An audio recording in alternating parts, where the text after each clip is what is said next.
Welcome to another edition of the Best Business Minds, where we interview business leaders and academics that write thought-provoking books. I'm Marc Kramer, a serial entrepreneur who consults with family businesses and entrepreneurs. For the next year, I'll be teaching entrepreneurship from Vinh University in Hanoi, Vietnam. So it's really, as Robin Williams said in the movie, Good Morning, Vietnam. Please welcome today Bob Jordan, co-author of Right Leader, Right Time. Bob, so great to have you. Mark, it's a pleasure. I've been looking forward to this for a long time. Yeah, I know. We're actually booked out until June of next year. So every Friday is taken till June of next year. I've taken off the last 2 Fridays as I've moved to Vietnam, and now I'm here, and it's 11 p.m. here and 12 p.m. in your part of the world.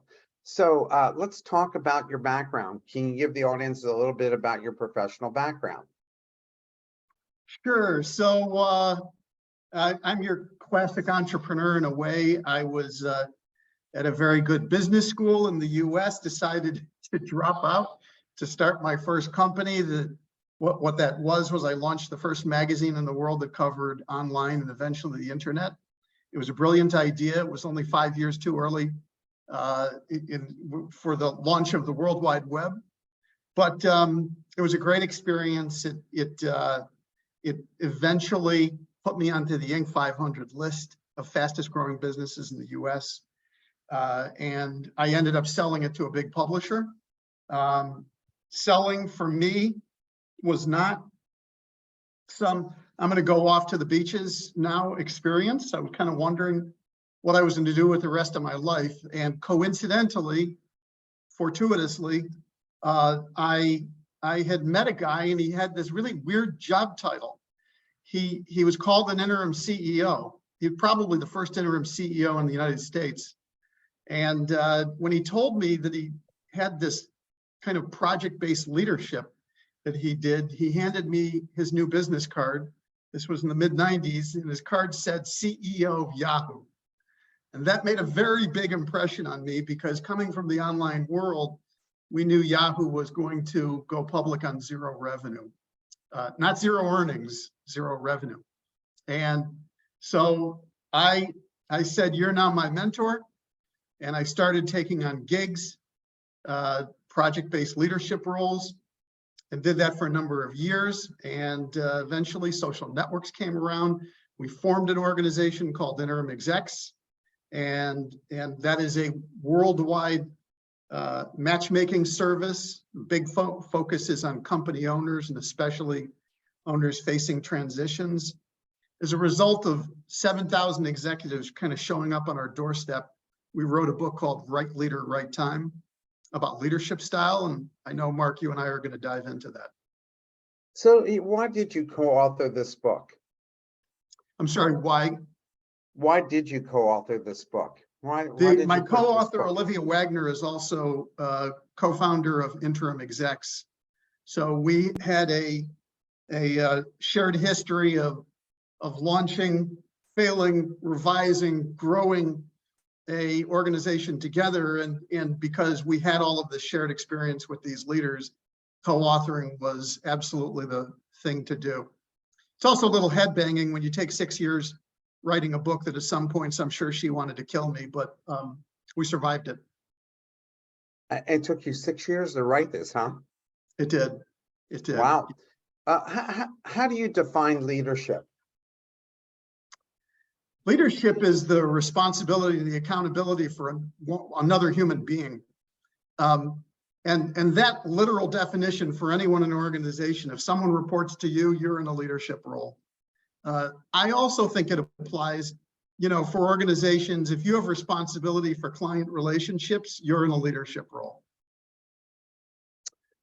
When your daughter was born, she was a preemie, and you were nervous to explain how the doctor calmed you down, as my wife and I went through a similar experience as we talked about before the show started. And what did you learn about leadership through that? Because you talk about that in the book.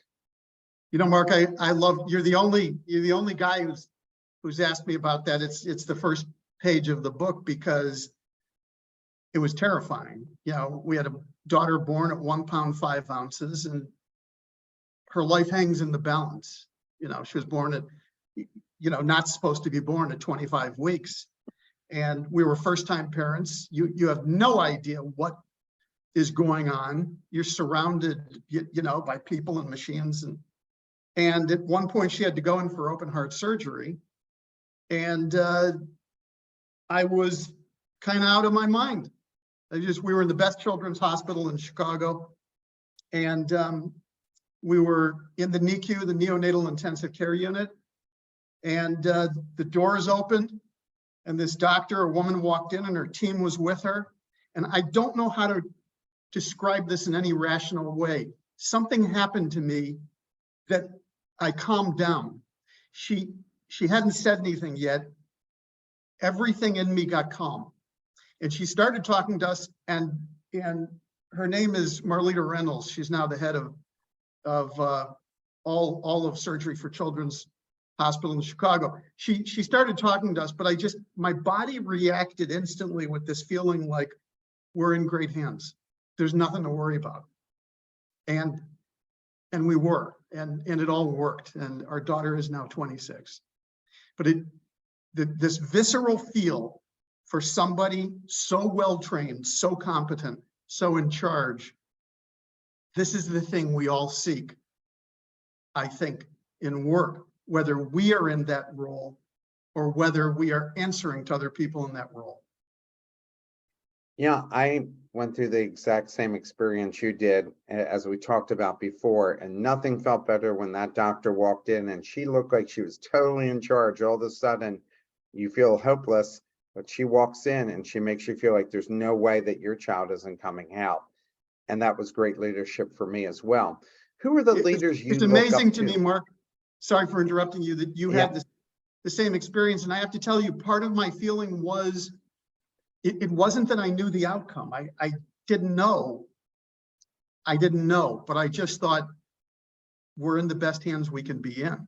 And that, to me, is the way that it is for any of us in business. You know, everything else for me is small stakes. You know, I'm in a lot of different companies, and no one's going to die as a result of the decisions these business people are making. We do the best that we can, and we don't know what the outcome is going to be. As we do as parents too. We do the best we can, but we don't know what the outcome is going to be. Who are the leaders you look up to and why? Well, it's a great question. You know, historically, we put examples into the book because people become iconic. Thomas Edison and Steve Jobs. You know, we talk about this idea of leadership style. And so I know we're going to talk about this later in terms of 4 different styles, but if you look at what we call artist leader, Thomas Edison, Steve Jobs, they exist now as icons for everybody because of just massive, wild creativity matched with an ability to actually produce something and to get it into the marketplace. So for me, they are standouts. You know, when I think of, for example, the energy in the world that fixes things, you know, someone like Winston Churchill. And we don't want to relate this model to politics, but once someone is passed and they're kind of in the historical record, they can become more iconic. And Winston Churchill saved the Western world. You know, Abraham Lincoln, there's a reason why he is regarded by many people as the greatest American president we've ever had. It corresponded with the worst crisis that America has ever faced and how he dealt with that. Well, the book Team of Rivals is one of the greatest books I've ever read, by Joyce Carol Kearns Oates. Goodwin. Joyce Kearns Goodwin. And you can't put that book down. And when you read that book about Lincoln's leadership, you think nobody could have been better. And guys who had looked down on him realized they weren't he hired all his team of rivals, right? And what they all realized after working for Lincoln was they couldn't even lick his boots. You know, they didn't even belong to breathe the same air as him. And that's what the amazing thing was about Lincoln, was he was so down to earth. Yes, in the book, you know, he had an expression that sometimes reminded myself, because, you know, we're leaders, and leadership means you have to make decisions. And Lincoln said of the Civil War, if I'm right, so be it. But if I'm wrong, it would not matter if a dozen angels were dancing on the head of a pin singing my praises, I would be damned.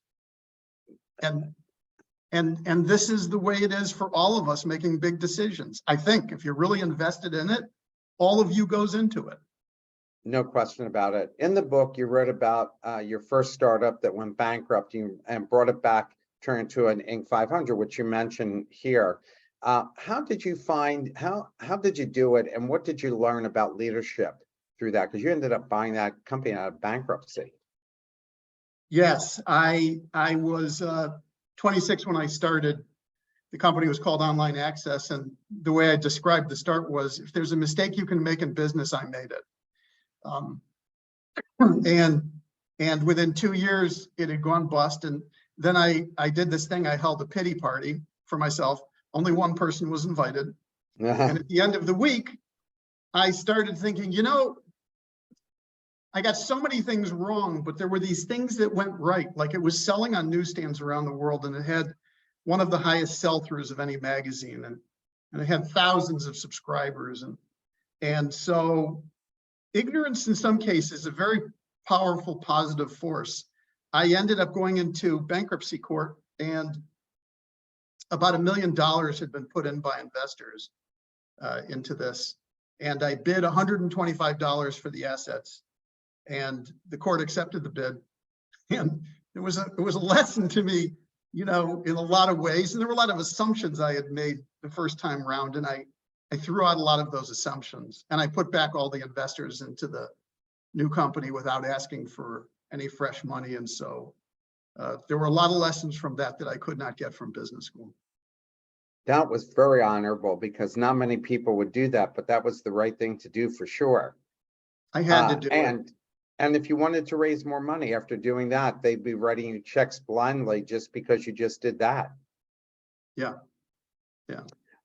Sports is where public sees leadership real time with no buffer. I'm 62, and people who win Super Bowls, World Series, World Cups, Stanley Cups, college championships are all getting fired after 1 or 2 bad seasons. Why are owners and schools making changes so quickly?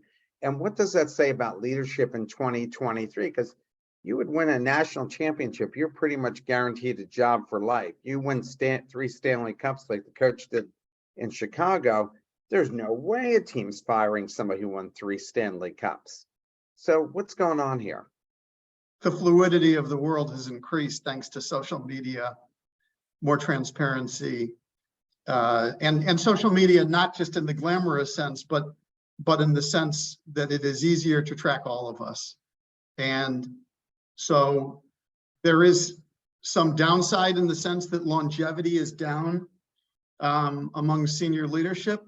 But I will tell you that part of the way the world is now organized, the book we wrote about leadership in these distinct styles, and how you can kind of have that, all of your capability be more portable in the world, that didn't exist 30 years ago.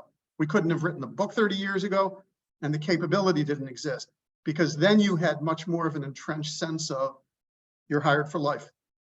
You go to work General Motors at the age of 22, pretty much your goal was you were going to spend your life there. And that scenario is gone or different now. So why did you write that mindset is important, and what kind of mindset? Well, we had a book before, Right Leader, Right Time, called How They Did It. And it was a series of 45 Q&A interviews with these champion company founders from, as we said, the heartland, the Midwest of the US. And they had all started from nothing. And to qualify to be in that book, they had to launch, grow, sell for 100 million or more, go public at 300 million or more. And one of the interesting things was that none of those founders, and they created over $60 billion in value, none of those founders were qualified to do what they wanted to do when they started. And there was a universal feeling among them, which is you'll pick up the skills along the way, or even more importantly, you will hire for it. And so attitude trumps skill all day long. Please talk about the four modes of or styles of leadership: fixer, artist, builder, and strategist. So we have been approached at this point by about 7,500 executives from 50 countries. The majority of those people we would describe as having career journeys and leadership experiences that are okay, but not great. They're all right, but you wouldn't say, oh my God, this is one of the greatest leaders I've ever seen. If you look at the top 2 or 3%, however, these are all incredible people from various, walks of life. And what we noticed among exceptional leaders was that there were 4 distinct styles. And when we say style, we're referring to the fact that someone develops a more specific approach and process and system to what they are doing. So as you said, we gave them those labels: fixer, artist, builder, and strategist. You wrote Churchill, who saved Western democracy by making sure England did not give in to the Nazis, had 3 of 4 leadership modes, but still was tossed out and ultimately brought back. What did we learn from that? I mean, it was pretty amazing. The guy was the key to beating the Germans by keeping the British in there. And yet, as soon as the war was over, they booted him out. It's a great question, Mark, and Churchill is the exception that proves the rule, which is that none of us are all things. None of us are great at everything. We believe that most exceptional leaders have a dominant leadership style or a dominant in the secondary.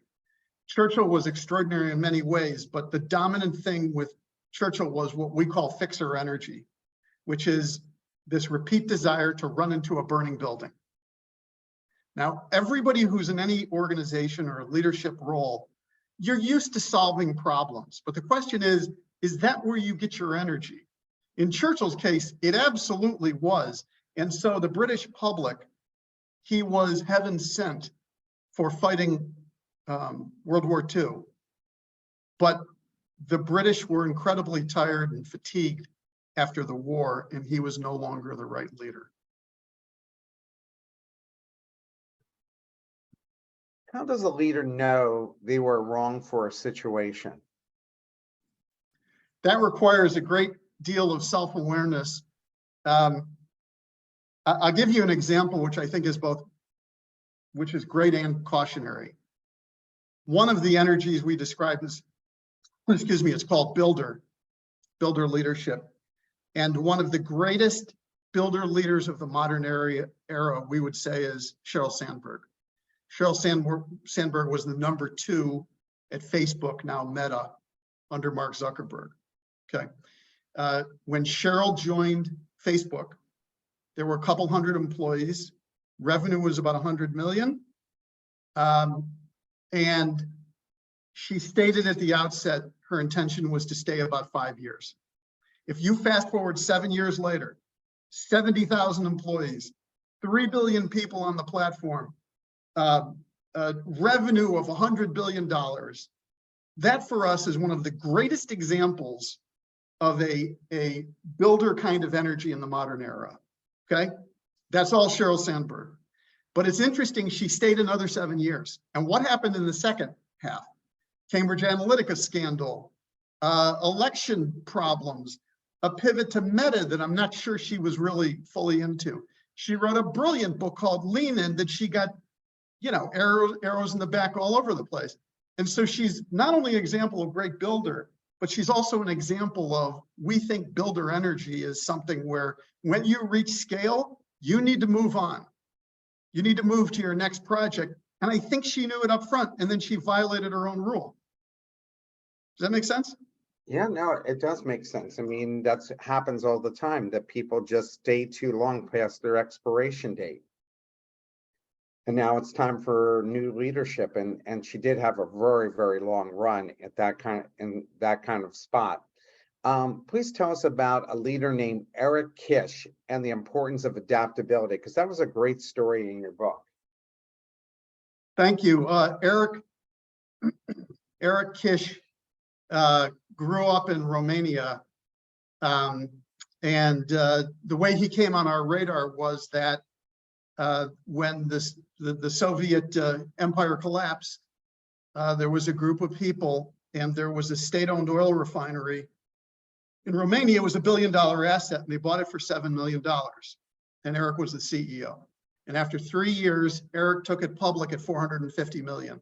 And when we met him and he said 7 to 450, this is an example of a leader, you know, at the top of their game and the top 1 or 2% of leaders we had ever met. And so we wanted to write about him.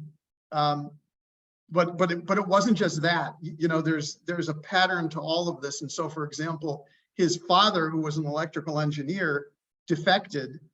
He had left and was on a project in the US, and it was communist Romania at the time. And he said, I'm sorry, but I can't come back. Well, if you were within a Soviet state at that point and that happened, the state believed the entire family were traitors. So they literally threw Eric, his mother, and his sister. Eric was, I think it was 19 at the time. His sister was 16. They threw the 3 of them out on the street and just said, we're done, good luck. And so it's an inspiring story of how he triumphed through all of that. And he learned adaptability because the family made its way to Israel. He joined the Israeli Defense Force, which is very big on the idea of adaptability in war. Yeah, and great stories about how he was able to adapt in almost any situation. Are military trained leaders? Well, sorry, if you don't mind, one more story about him. Yes, please. The king of the Roma, the king of the gypsies, called the Bully Basha, and when they took over this oil refinery, it was broken. It didn't work. It was a $1 billion piece of junk, and they needed this filter tower. They needed this huge structure, and the Roma had control of another refinery, and so he had to go negotiate. He spent, excuse me, 48 hours with the Bully Basha negotiating with him for this filter. And it's a good story because when they finally got to business, which took over a day of talking, it turned out that the king of the Roma, he had 2 of them, not 1. It's a good story of how Eric negotiated. He walked out. You know, you have to negotiate there. And so he heard a number and it was totally reasonable, but he got up to leave because he wouldn't have been respected otherwise. Yeah, and having that second one was a total godsend for them, right? Right. Amazing. Are military trained leaders better than MBA leaders? And what do militaries teach that is unique and valuable? Man, that is such a great question. Had we been talking 100 years ago and they had Zoom 100 years ago, I wouldn't have given the same answer. It happens now that there are a number of militaries in the US across all of the service branches, especially the Army and the Marines, and in Israel, where the leadership training is superb. It's best in class. And it's interesting because in our specialty, right? So I have this background with executives who are all fractional, interim, project-based people. Former military service indexes 3 times higher in terms of an ability to take on these roles and succeed. This is nothing against a classic MBA education. I think the point is that for successful leadership, you need a framework. And great military service is one of those. Yeah, I think so as well. I had somebody on the show, and he was a commander in the Navy, and he ran the Aegis defense system. And we were talking about Elon Musk and Twitter, and he goes, you know, everybody says how wrong Elon Musk has been to let go of 6,000 of 8,000 people, and maybe he didn't do it for the reasons I'm going to tell you. But in the Navy, we start out by having the least number of people operating anything and then finding out how many people do we really need. So for him, getting rid of 8,000 people and getting down to 2,000 people, now he's going to really find out what does it really take to run a business like this. And so I thought that was an interesting answer to all of us who wondered, what the heck is this guy doing by reducing it? And he may not have had the same intention, but he's certainly going to learn, as we all will, about what's it going to take to turn Twitter around and how many people do you really need to run it.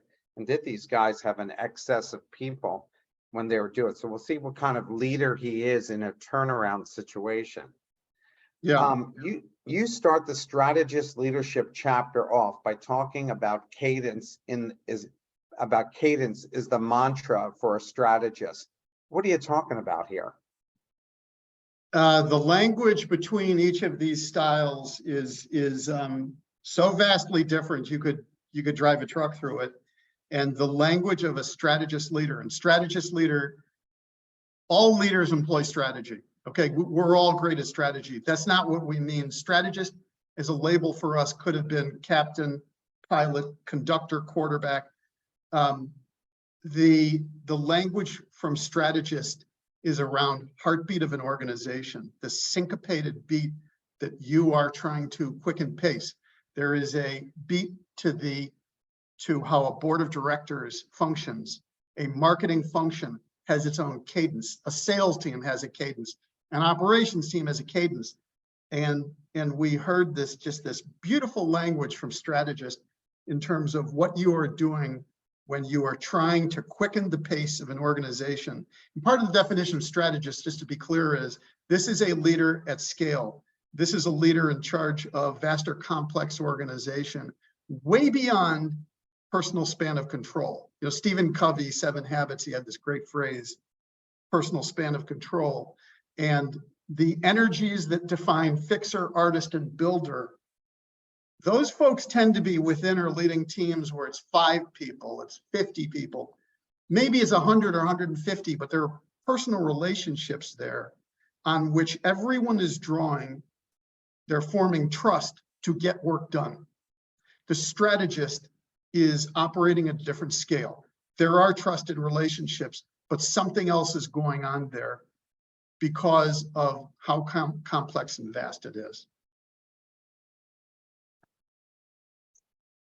Susan Santel, who ran a division of Sprint, and Dr. Janine Davidson, who was Undersecretary of the Navy, both explained the differences between a builder and a strategist, especially in a large corporation.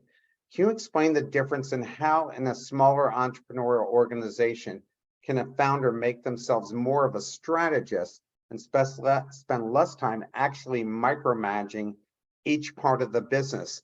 That's tough when you're used to doing and having control over everything, like so many entrepreneurs end up suffering through as the business starts to take off, grow, and add people. Yeah, let me unpack that a little bit, just so to give you the brief overview on all 4. Fixer is the energy that you love running into the burning building. You are driven by massive problems that most individuals cannot solve, okay? Artist is the energy that sees the world as a blank canvas or a piece of clay to be molded. And it can be to the artist's peril. I'm strong artist driven. I'm incredibly creative, but I am not the greatest person to run an organization, okay? Builder, everyone in business, everyone in organization loves to be a builder. We mean something specific here, which is the energy that can take the small or the nascent team, product, service, grow that from a point of small to scale, to market domination. What you tend to see with builder energy is once that person has achieved that, they're going to rotate off. They hit the IPO, they're going to move. They're going to move to a new company, a new team, because they need to do that over again. Strategist is the leader at scale. And those challenges there at scale, the example you use, Mark, Dr. Janine Davidson, Undersecretary of the Department of Defense, over 1 million people. And Janine's language was around systems of systems. And if you can cause a change, that's just a 1% change, eventually you're going to see something incredibly significant. The language of strategist is around loyalty to an organization, around being mentored and mentoring, around longevity, around gratitude. These are all wonderful. That's not the primary language you will hear from fixer and artist and builder. Fixer, you hear about velocity, about attacking a problem as fast as you can. Artist, you're hearing all of this around what is this disruptive innovation. The artist is the renegade on your team. Builder, you're always going to hear language about people, process, system, getting it in place to achieve dominance. Do those distinctions make sense? Yeah, they do to me. Absolutely. We have a question from the audience. Do you think the majority of CEOs of the NASDAQ and the London Stock Exchange, 100 companies, are in those positions because of great leadership skills they have? And if yes, please explain why. If no, why not? Well, I don't want to generalize, but hearing that question reminds me of, you know, we interviewed a lot of leaders for the book. We also interviewed a number of organizational psychologists to say, listen, we have this organizing principle, a framework, fixer, artist, builder, strategist. Are we crazy? And one of the brilliant psychologists we interviewed, he said, look, 90% of leaders are in the wrong role. It was Gallup research. And when we heard that, we were like, that makes sense. So if you want a general answer, it would be, there's no way all of them are in what we would call highest and best use. We're very big on that phrase. The way we put it into the book is that exceptional leaders tend to reject more of what is not for their highest and best use. Average leaders, it's a little more desperate. It's not as focused, tend to be all things to all people. The more the exceptional the leader is, the more they tend to double down, the more they tend to reject things that are not for their highest and best use.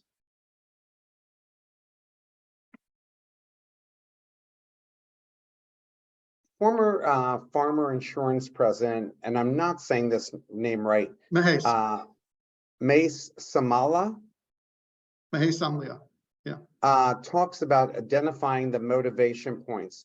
What's he talking about that? What's he talking about? And how does a leader identify outside of increased sales means bigger paychecks? I mean, outside of motivating people through money, what's he talking about here and how do you use that? We thought it was a brilliant insight. Mahesh, he ran a part of a big insurance company with 14,000 people under him.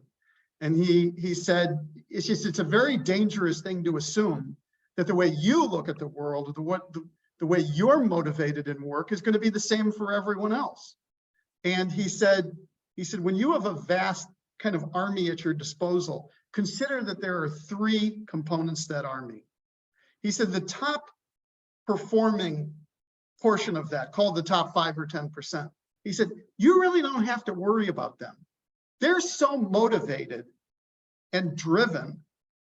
There's nothing you're doing which is really like, oh my God, you're making them perform even better. He said, if you look at then the low end of the organization, people who are not performing well, he said, something's going to happen there. And he was kind of implying, you know, we live in a somewhat GE Jack Welch world, which is that if you're not performing well, sooner or later, you're out or something's going to change. He said that the job of strategist, of leader of vast organization, it's the middle. It's this vast middle that has a variety of motives for why they work within your organization and what they do. And he said, that's the challenge of strategist energy is, what do you do? How do you move that vast middle of the organization and do that better than your competitors? I've been wondering, as we've been watching Zelensky in Ukraine keep the not only the Ukrainians in the game, but by many people around the world feeling that they're actually getting the better of the Russians. What kind of leadership traits has he displayed among the 4 that you have listed? And why is he being so successful where the guy from Afghanistan, he outnumbered, I mean, he had outnumbered the Taliban 10, 15 to 1, more of everything. And within 2 weeks, they were done and he was out of the country, didn't even think twice about staying around. So Yeah. what's your take on those two different leaders?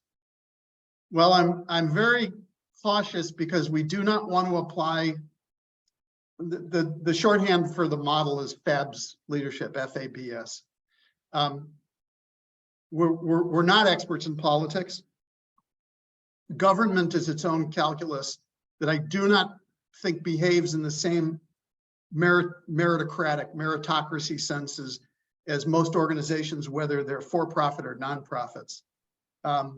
It's only, like Churchill with the passage of 50, 75 years, Lincoln with 150 years, where they become iconic and can stand for something.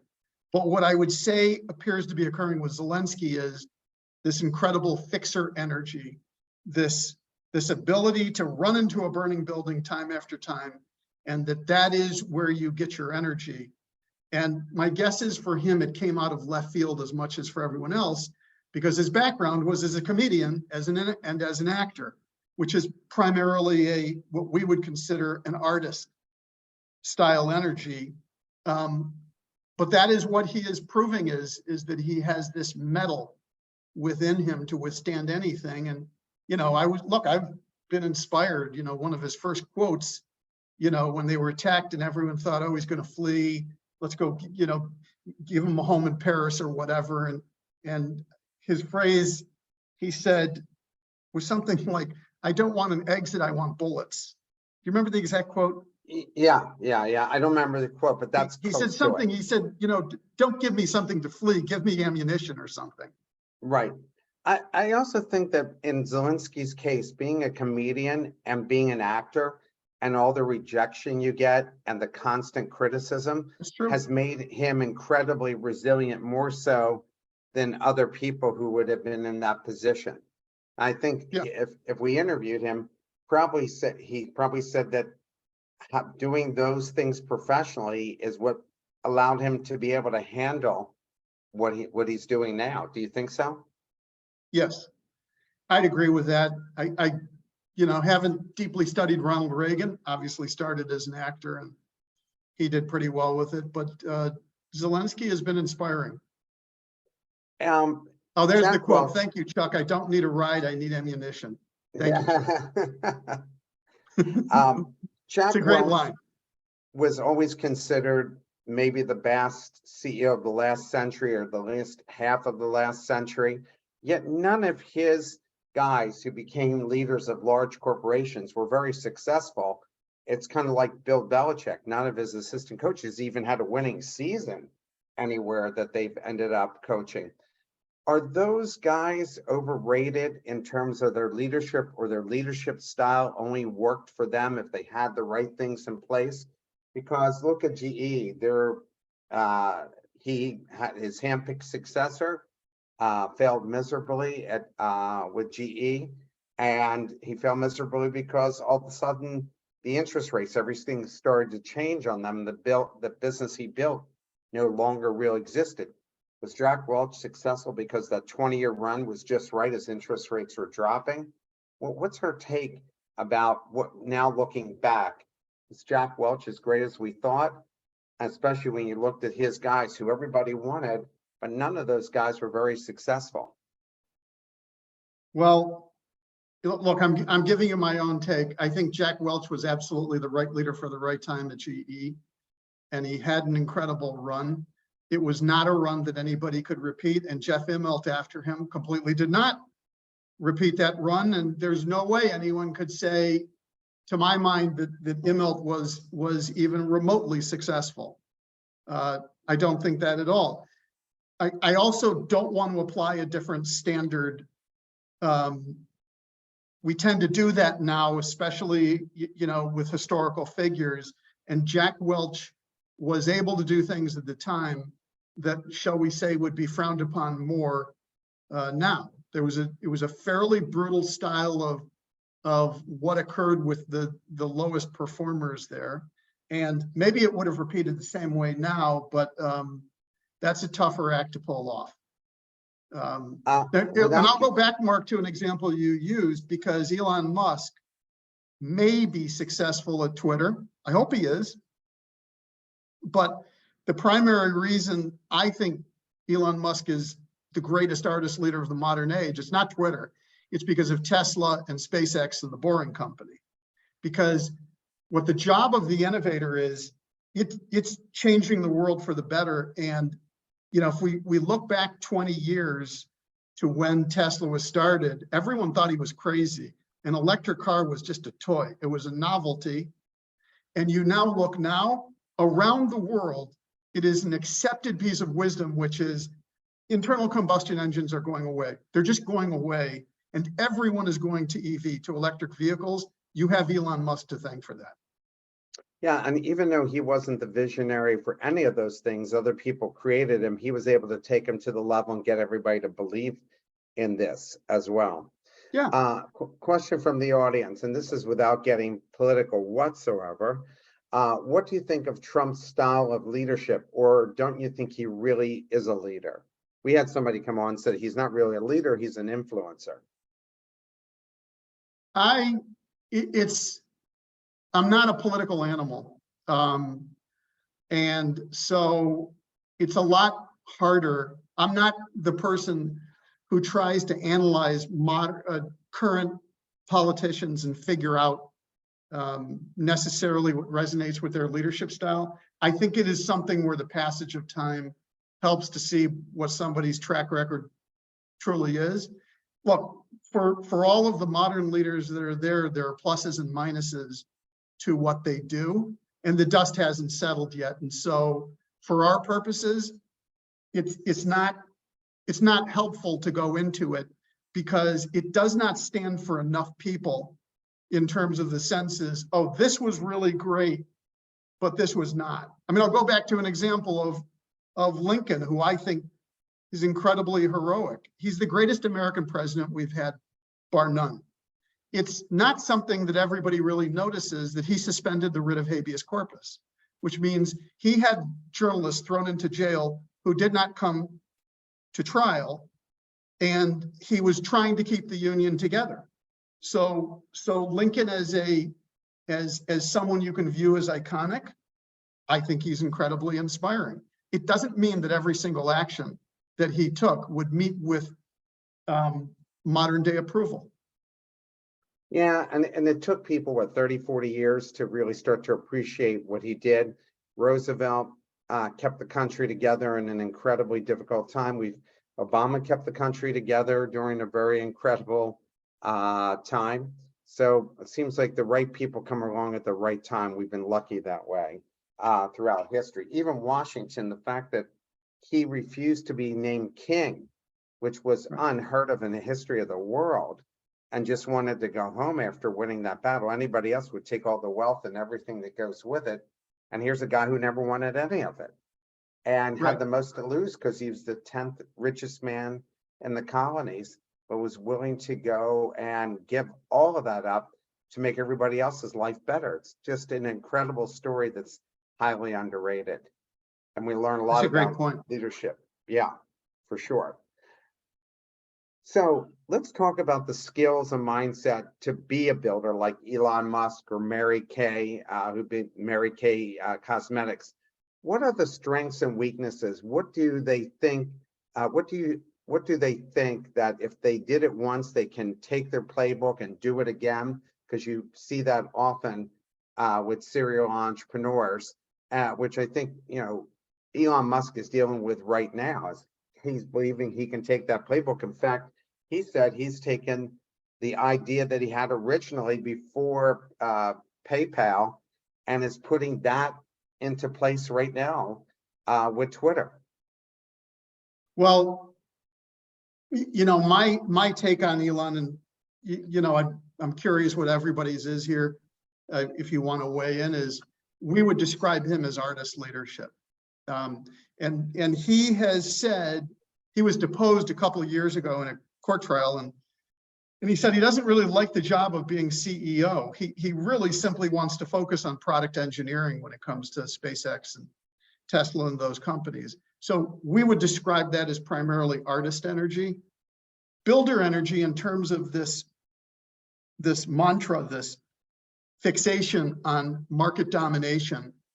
It's not always take over the world. To give you an example, occasionally I go to Boston, and there's a bakery chain in Boston called Tate, T-A-T-T-E.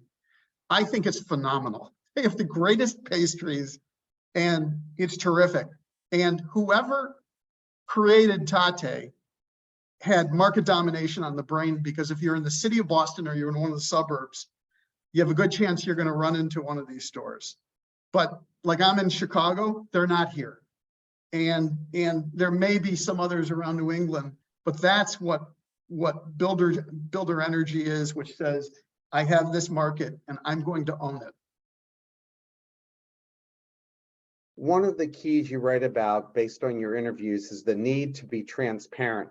Is there something as too much transparency, and what shouldn't, if anything, shouldn't you be transparent about?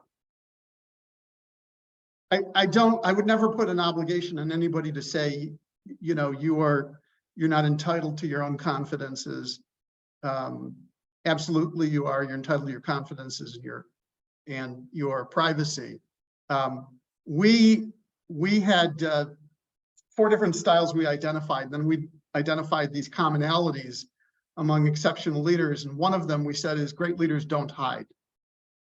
And I'll give you the negative example is, I think, instructive here. There was a former CEO of Wells Fargo, and Wells Fargo got great results because they started cross-selling. If you had a checking account, they wanted you to get a credit card.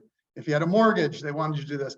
And so the CEO played this up in quarterly earnings call years after years, and finally it came out that they had just made up millions and millions of accounts that their customers had never signed up for. They haul the CEO in front of Congress and they say, what of it? This is the way you said you were going to grow, and it was completely false. It was completely fraudulent. What do you think his response was? He said, well, that wasn't me. That was the board. Now, anybody who knows anything about business that is not what the board does. The board is about governance. The board is about who the CEO is. The board is not about marketing tactics, especially in an organization like that. That's hiding. Yeah, that was a disgrace. That is not taking on responsibility. That is the opposite of what an accountable leader is.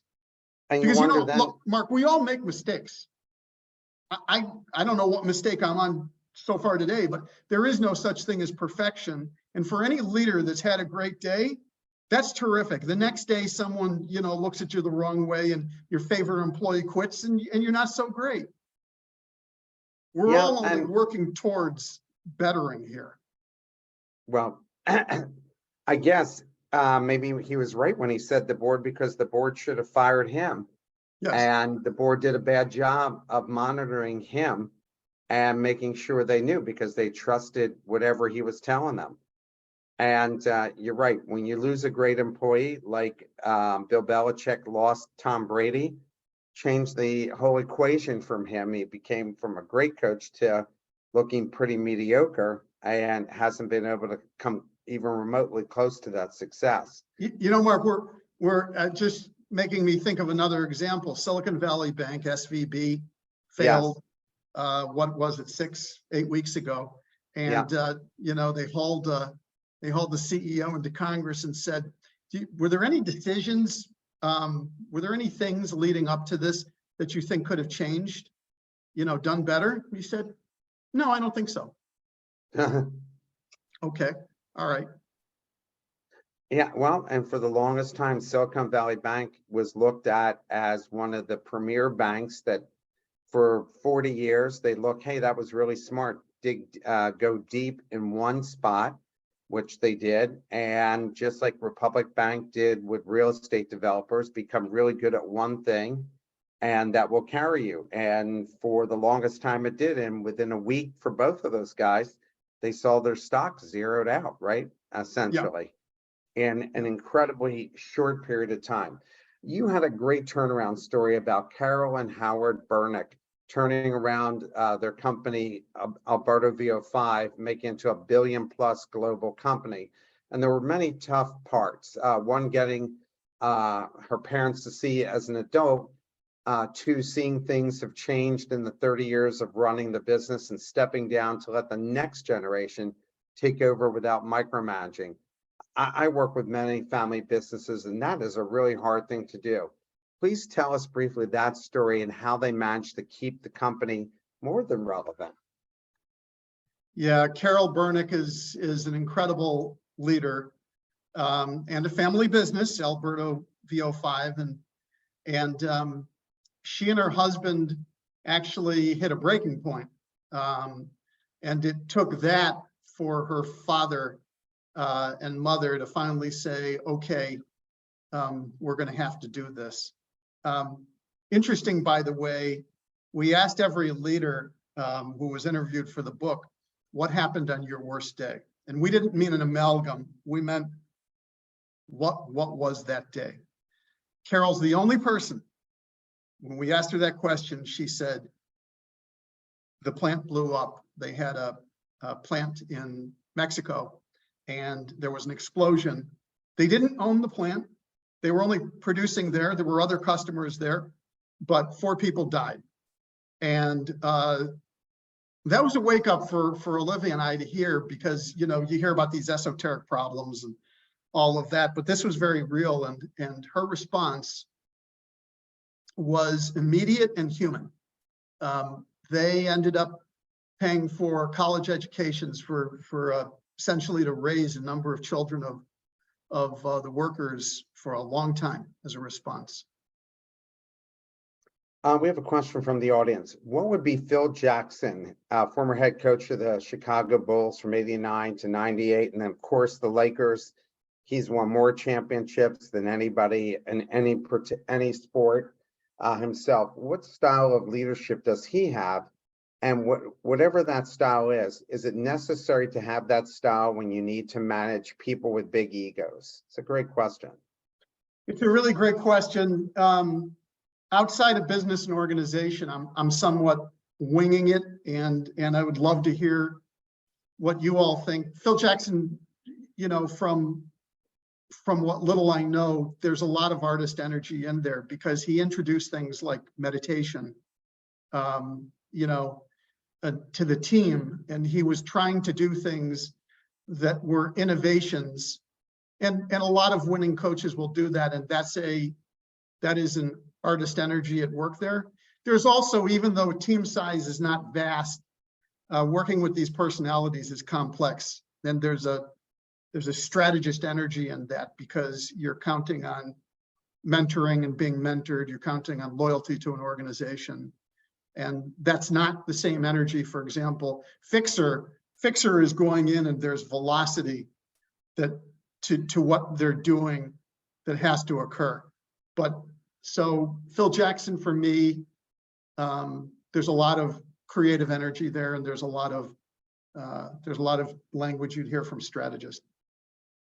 My take on Phil Jackson, and he was terrible when he got into the executive branch of the organization when he was with the Knicks. I mean, he was a total disaster there. But I think because he has a pretty substantial ego himself, and I think that his intellectual capacity, he was constantly giving these guys books to read. He talked to them at a different level. And you always hear that great coaches don't treat everybody the same, that they realize they have to motivate the stars differently. I mean, even him letting Dennis Rodman go to Las Vegas for a long weekend during the middle of the season and explaining to the rest of the team, if we want to get the most out of Dennis, we need to let him take that long weekend in Las Vegas, and explain it to him where other people would find that unacceptable.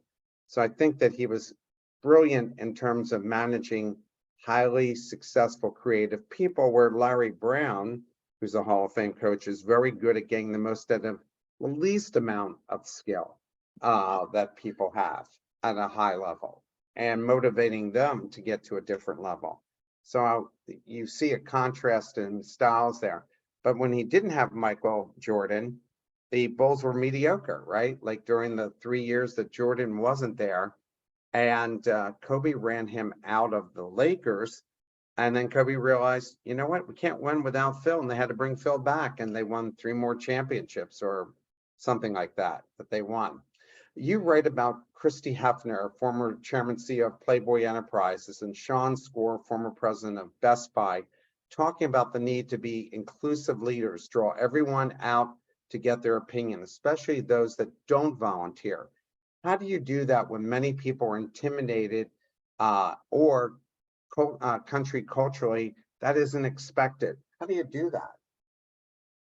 It's a great question, and Christy would be a great example that you impose it, and maybe it starts out personally, but it becomes a matter of, this is the way we are, this is our culture, this is how we run. And so, you know, this was part of, we asked all these leaders who were interviewed, what habits do you have that you think account for your success as a leader? And for Christy, that was hers, which is she just refused to be the first person to state an opinion in a room on an issue. If you were in the room, there was a reason you were in the room, and she wanted to hear from you. And she did not want you being intimidated or not speaking because she had some predetermined point of view. It's if you don't mind me going off that topic, Mark, Yes. One of the other habits, a very successful woman runs therapy services. Her name is Diane Fungheiser. And we said, what are your success habits? You've grown to 600 therapists. You're serving the school systems in Philadelphia and other big cities. How did you do that? She said, well, I have my angry swim. What does that mean, an angry swim?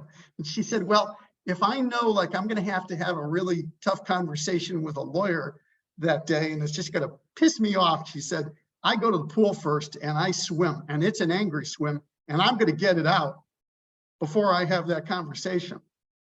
It's a great habit. You write the best practices might not always be best. What do you mean by that? That's a line from Eric Kish, and he's a very practical person. And so, you know, when you're in an organization and everything is on fire, it's not necessarily that there's something else that was done somewhere else that, oh, you can just adopt into your playbook and that it's going to work. And it's his way of being ultra practical. And the way that it played out, and he's in another company now where this is playing out, is they started instituting these daily stand-ups. It was 1 a day, then it went to 3 a day when a crisis became full blown. And you're rapidly reacting as practically as you can to the problem you're facing right then. Here's the last question for you. Will skill sets of leaders change with AI and other life-changing technology? And what will tomorrow's leader look like? Great question. We could all spend all day on. My short answer is yes. Or put it this way, if you think that everything you do now is it, and that into a future where AI is simply part of everything that nothing is going to change, that's just short-sighted thinking, because we don't know all of the ways in which AI is going to play. There are things in which it's already good. I will tell you, I have a presentation I had to prepare for an organization. I cheated. I went on to ChatGPT and I said, give me the 5 reasons why, it's an organization of independent trustees and they use project executives. Give me the 5 reasons. ChatGPT came back in 5 seconds, and it didn't do the work for me, but it gave me a skeleton. It gave me a structure on which I'm now going to go do my human best on top of it. But there are plenty of ways in which, look, AI has been somewhat pervasive already, and we all need to be aware of this because the possibility for wrongdoing and for things to go completely wrong here is significant. Everything good always is used for bad things and ends up that way. Bob, thanks very much for taking the time to speak with us. I really enjoyed your book. I hope other people, especially the insights, because you interviewed so many amazing people in the book, and I look forward to the next one, and hopefully it won't take you 6 years to write the next book. Thank you so much, Mark. I'm honored, and it's a pleasure to be on with all of you. Everyone have a wonderful weekend. I'll look forward to seeing you next Friday. Goodbye from Vietnam.